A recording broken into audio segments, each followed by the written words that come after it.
반갑습니다. 모든 낙찰자들이 행복한 기부 1%에 동참하기를 꿈꾸는 경매채널 김도현입니다. 이번 수업 시간은 2018 타경 2184호 부산시 기장군 정관읍 용수리 정관 동일 스위트 아파트 경매 물건을 분석하도록 하겠습니다. 부산 동부지원 사건입니다. 물건의 종류는 아파트고 다른 사람들의 생각을 읽어내기에 아주 편리한 유사한 물건이 많고 시장에서 평가하는 것이 비슷한, 그래서 예상되는 경쟁 입찰자들이 어떤 생각을 하고 있을 것이라는 것을 읽어내기에 편리한 종류가 아파트입니다. 그래서 예상 낙찰가 분석이 익숙해지고 저만큼 아주 요령 있게끔 생각할 수 있는 사고력이 올라올 때까지는 아파트 위주로 낙찰가 분석을 하도록 하겠습니다. 전용 면적은 25.7평이고 대지권은 16.2평입니다. 토지 건물은 일괄 매각입니다. 제가 여러 차례 말씀드렸다시피 아파트가 있습니다. 그리고 아파트 땅이 있겠죠. 이 땅과 건물, 이것이 일괄해서 매각이 나온다는 겁니다. 아파트 건물의 구분 소유, 한 호실을 구분 소유하면 이 호실에 해당하는 그만큼의 토지 지분이 있겠죠. 그 지분도 같이 매각을 한다, 이 뜻입니다. 이렇게 같이 일괄 매각해야 매수 이후에 땅과 건물 사이에 분쟁이 없을 겁니다. 물건에 하자가 있느냐 없느냐를 보기 위해서는 이거 꼭 체크하셔야 됩니다. 사건 접수는 2018년 3월 14일 1년 전에 접수가 됐고, 그래서 11월 달에 1차 진행을 했었습니다. 약 8개월 정도 소요됐기 때문에 경매 절차 진행에 있어서는 특별히 오래 걸린 물건은 아닙니다. 자, 이렇게 진행을 했으나 변경을 해서 3월 달에 다시 나오고, 그리고 유찰 2번이나 됐습니다. 이렇게 한 번, 2번. 그래서 64%까지 유찰됐습니다. 이 감정가가 시장 가치와는 상당히 괴리가 큰 그런 물건이라는 것을 짐작할 수 있습니다. 64%까지 떨어졌다는 것, 시세가 최소한 이 정도에 형성되어 있다라고 보여집니다. 낙찰가 분석하는 시간에 우리가 한번 확인해 보도록 하겠습니다. 그리고 소유자, 채무자는 백혜미 씨로 같은 사람입니다. 채권자는 화명 새마을금고.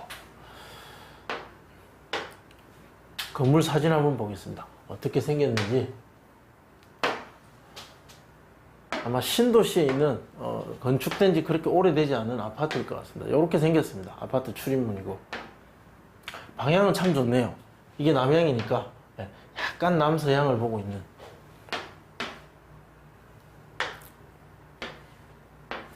경매 진행 과정에 있어서 채권자들이 접수한 내역을 보겠습니다. 어떤 특이사항이 있는지. 감정평가서 제출, 현황조사 보고서 제출, 교부청구, 채무자 겸 소유자 백혜미 씨 열람 복사 신청을 했습니다. 뭔가 확인할 게 있었겠죠. 그리고 채권자 변경됐습니다. 권리신고서 제출하고 우선배당 합의서, 자, 요거는 묶어서 세트로 그렇게 신청을 합니다. 근저당권자가 변경이 되면 근저당권부 질권자 뭐 기타 권리신고서 제출하고, 그리고 우선배당 합의서, 이런 것들은 같이 나오는 경우가 많고, 이것은 낙찰자에게 영향을 주는 내용은 아닙니다. 채권자가 변경됐기 때문에 이 사람들은 배당만 신경 쓰는 사람들입니다. 그리고 뭐 채권자들에 관련된 뭐 우선 배당 동의서, 합의서 제출, 뭐 기타 권리 신고서, 교부 청구. 자, 매각 기일이 연기 한번 됐죠. 네, 그 신고 있고. 네. 뭐 그 외에 특이 사항은 없습니다. 네, 낙찰자 입장에서 유익 있게 살펴볼 내용은 없다. 물건 현황 한번 보겠습니다. 이 물건에 대한 현황. 이 10층 중에 6층, 20층입니다. 그 중에 6층, 좀 저층입니다. 전용 면적 25.7이고 토지 감정과 건물 감정, 도시가스 사용, 그리고 건축물 주변에 나와 있는 내용입니다. 그 주변 현황에 대한 내용이니까 한번 읽어보시면 됩니다. 물건 자체는 문제가 없습니다. 네, 토지 건물 일괄 매각이고 채권자들의 어떤 특이한 접수 내용이나 진행 과정에 있어서는 특이사항도 없습니다. 자, 주변의 물건 가치를 확인해서 정확한 예상 낙찰가만 분석하면 될 것 같습니다. 자, 다음 시간에 임차인과 등기 현황 살펴보도록 하겠습니다. 자, 임차 현황 보겠습니다. 누가 살고 있느냐? 집행관이 현장에 갔습니다. 갔을 때 목적물 폐문으로 점유자를 만나지 못하여 본 사건 취지를 알리는 통지서를 현장에 두고 왔으나 관계 서류 제출하는 이가 없었다. 관계 서류, 임대차 계약서, 뭐 기타 이 물건에 관계된 점유와 관계된 사람들의 서류겠죠. 그것이 없었다. 그래서 조사된 임차 내역이 없다라고 기재했습니다. 주민센터에 전입세대를 열람한 바 소유자 가족이 세대주로 전입되어 있었다. 즉 소유자가 전입하고 있는 집입니다. 소유권 이전 매매 2016년에 지금 소유자가 매매로 샀습니다. 거래가격 2억 9,300. 지금 감정가보다도 높죠. 2억 9,300이면 지금 감정가 수준이냐. 지금 감정이 2016년의 가격과 비슷합니다. 네. 그때 대출을 받았네요. 와우 S세대부. 최초 대출은 화명 새마을금고였으나 지난 시간에 확인해봤던 채권자 변경이 이 새마을금고에서 와우 S대부 여기로 채권자가 변경됐습니다. 그리고 신용보증재단 그리고 와우 S대부에서 경매 신청을 했습니다. 뭐 이것도 화명 새마을금고에서 했겠죠. 압류 기장군 그리고 세무서 국세 지방세 모두 납부하지 못하고 이자를 납부하지 못해서 지금 경매에 일어났습니다. 아주 심각한 채무가 굉장히 열악한 심각한 상태는 아닌 듯 하지만 그러나 이 집을 회생하기에는 여력이 쉽지 않아 보입니다. 제가 볼 때는 이 비용도 안 돼서 지금 경매에 나왔기 때문에 뭔가 지금 어렵지 않은가 라고 보여집니다. 자, 그러면 제가 준비한 자료 한번 보겠습니다. 매수인이 인수하게 될 부담. 낙찰을 받았을 때 등기사항에 인수할 내용은 없습니다. 관리비는 꼭 확인해 보셔야 될 것 같습니다. 지금 2억이라는 채권 때문에 경매에 나왔습니다. 2억 원이 없어서 2억 원이 좀 넘는 집을 경매로 날릴까 한번 확인해 봐야 됩니다. 이래서 이 집의 어떤 점유 상태가 어떤지 이것은 의심해 볼 필요가 있습니다. 꼭 확인해 보십시오. 공과금은 관리 포함 여부 관리실에 확인하시면 됩니다. 현황조사서에서 확인했다시피 임차인은 조사된 바 없고 점유자는 소유자의 가족으로 생각됩니다. 명도 계획은 소유자 세대, 백혜미 세대고 소유권을 가진 세대입니다. 잔금 납부 1에서 한 3개월 정도 명도 예상 기간이 예상됩니다. 강제 집행은 350에서 400만 원 정도 예상되고 따라서 한 300만 원 정도 이사 협의는 한 300만 원 정도 이하에서 협의가 된다면 대화로 그냥 내보내는 것이 최선입니다. 이거 가지고 다퉈봐야 낙찰자에게도 이로울 것이 하나도 없습니다. 명도 소송 가능성은 거의 희박합니다. 채무액이 그렇게 크지 않고 심각한 정도의 열악한 경제적 상황은 아닌 듯합니다. 물론 국세와 지방세가 체납돼 있지만 그 금액이 확인할 수 없는 상황이기 때문에 그것이 얼마 안 된다는 가정하에 나머지 채권들은 그렇게 심각한 상태는 아니었습니다. 그렇다면 그 주거 상태, 그 점유 상태가 어떠한지에 대한 의심을 좀 해보셔야 됩니다. 워낙 경매 물건에는 다양한 일들이 많기 때문에 여러 가지 의심을 하고 조사 과정에서 그것을 확인하고 입찰하셔야 됩니다. 예상 낙찰가 분석을 위해서 매도자들의 생각을 한번 확인해 보겠습니다. 정관 동일 스위트 동평형대 물건 제가 확인해 보니까 지금 호가가 2억 6천, 우리가 6층입니다. 비슷하죠? 2억 6천. 그리고 1층이 2억 4천 있습니다. 금매가 2억 6천이라고 하지만 사실 이게 금매가 아닐 듯 합니다. 103동 보시면 2억 4천 이하도 있습니다.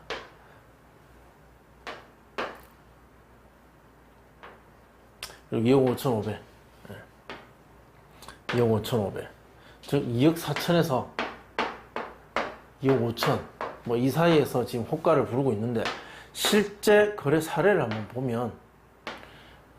보면 4층 이게 작년입니다. 2018년 2억 5천 있었고 2억 5천 450. 2억 7천, 8천도 있었습니다. 이 인테리어 상태에 따라 다른 것 같은데, 5,200도 있고요. 1층, 저층. 그리고 최근에 와서 19층과 7층, 2억 7천과 9천 있습니다. 저 호가와 실제 거래가 이 차이가 좀 있는 것 같습니다. 그리고 지금 현재 3차까지 유차된 걸 봤을 때는 이 가격은 실제 벽면 물건에서는 적용하기 힘들 듯하며 하한가인 2억 4천 이 금액에 집중하셔야 될 것 같습니다. 1층 2억 4천이니까 최하 2억 3,500부터 가능하지 않을까? 이것이 제 생각인데, 그래서 제가 생각하는 가격은 진짜 거래를 한다면 2억 3,500에서 이 정말 금매 가격일 겁니다. 이 정도면 이런 물건이 진짜 금매겠죠. 그리고 잘 받으면 2억 4,500 정도가 되지 않을까. 1층이 2억 4천에 거래가 돼줘야 2억 4,500도 가능할 겁니다. 그래서 최대로 한 이 정도 금액. 낙찰 사례 몇 개 있었습니다. 동일 스위트. 근데 이제 작년 9월 달이고, 그리고 이건 2017년 11월 달인데, 그럼에도 불구하고 이 두 가지, 이 데이터와, 자, 이 데이터는 같은 거니까 한번 활용을 해보고요. 자, 용수리는 아니지만 여기는 기장 신도시이기 때문에 다른 정관읍의 다른 리에 있는 물건들의 낙찰 사례를 가지고 분석을 해보겠습니다. 자, 그렇게 했을 때 여러 가지 데이터가 있습니다.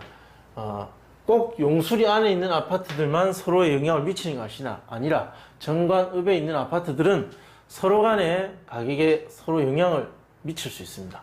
그래서 제가 분석해 보니까 동일 스위트, 정관 센트럴파크, 이거 최근에 얼마 전에 있었죠. 자, 협성, 그리고 동일이, 이지도원. 자, 이렇게 총 7개로 제가 분석을 해봤습니다. 그때, 자, 중요한 데이터입니다. 1대1, 5대1, 2대1, 13대1, 11대1, 1대1, 2대1, 14대1. 경쟁률 자체가 중구난방인데, 어쨌든 1대1, 2대1, 2대1 뭐 많습니다. 굉장히 유찰이 많이 되면 13대1, 14대1도 갔었다. 자, 이걸 어떻게 해석해야 되냐면, 실거주자 아니면 손대기 힘드나 유찰이 많이 된다면 관심을 가지고 그래도 한번 뛰어볼 수 있는 물건이다. 그러나 낙찰가율에 있어서는 변함이 없습니다. 많이 떨어져 봐야 결국은 그 정도 가치에 가야 낙찰이 된다는 것은 인지하셔야 됩니다. 자, 이렇게 했을 때 감정가, 거래 가능 금액, 낙찰가, 그렇게 했을 때 거래 가능 금액 대비 낙찰가율을 뽑아보니까 97, 96, 92, 96, 92, 92, 93. 자, 이것을 가중평균 구했습니다. 가중평균을 구하니까 정관 동일 스위트 하한가 2억 3,500을 적용하니까, 자, 2억 2,144만원. 자, 상한가 적용하겠습니다. 2억 3천. 2억 2천에서 2억 3천. 이 사이에 낙찰가가 형성될 가능성이 높습니다.